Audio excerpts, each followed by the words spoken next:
Near to the program. He is a virologist at Lancaster University in the United Kingdom.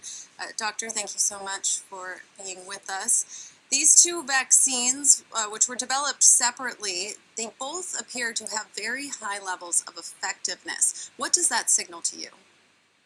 I think these are really encouraging, and have really boosted our optimism on the vaccine. And first, for example, when we had the Pfizer vaccine, those were interim data, and we were not really, at that scale of optimism. But once having the Moderna almost at the same level of efficacy, I think this is really a rubber stamp that we will have a vaccine, and we will have a vaccine very soon.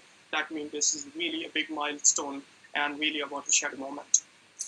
Can you tell us how do the Pfizer vaccine and the Moderna one differ in terms of application and storage? So both Moderna and Pfizer vaccines, both they are based on the same technology called mRNA-based vaccines.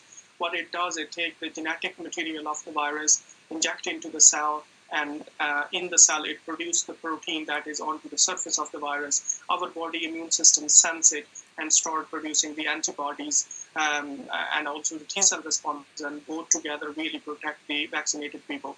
So basically the technology is the same. However, there are some differences that make one better than other. For example, Moderna vaccine can be stored at the freezer that is minus 20 Celsius, which is very common on the pharmacy, surgery, and the small hospitals.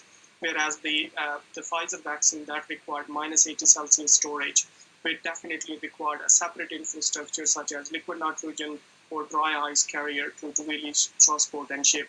And I think one of the major advantages with the Moderna vaccine that is based on the results announced today is that it not only protects just against the milder form of the infection, but it also protects against severe form of the infection.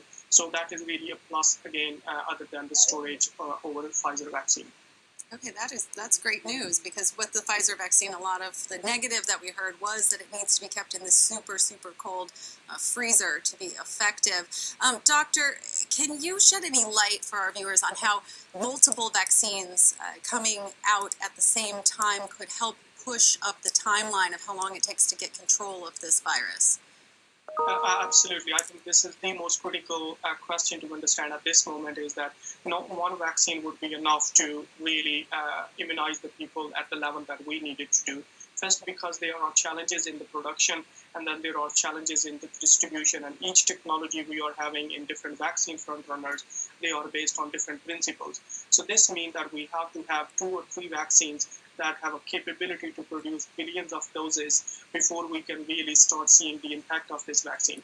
So Pfizer and Moderna, they are based on the same technology, but AstraZeneca, Johnson & Johnson, and Sputnik 5, they are based on the different technology, and all of them, they are on the same technology themselves, which means that if we have mRNA-based vaccine and adenovirus-based vaccine, that means that we will have capability enough to produce the vaccine that would be at the scale to really see the benefit in curtailing this pandemic. We're seeing countries such as the United States and the United Kingdom enter contracts with these companies for hundreds of millions of doses of these vaccines. For countries that maybe don't have the economic power of some of in the Western world, I mean, are we looking at a situation where maybe it becomes where the coronavirus still exists in certain poorer parts of the world while it's already gone in other parts?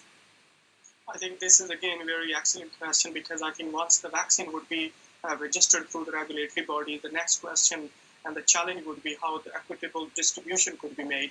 As you said, that more of the wealthy nations, they already have flagged the vaccines and really sort of meeting the capability of these pharmaceuticals to produce that vaccine.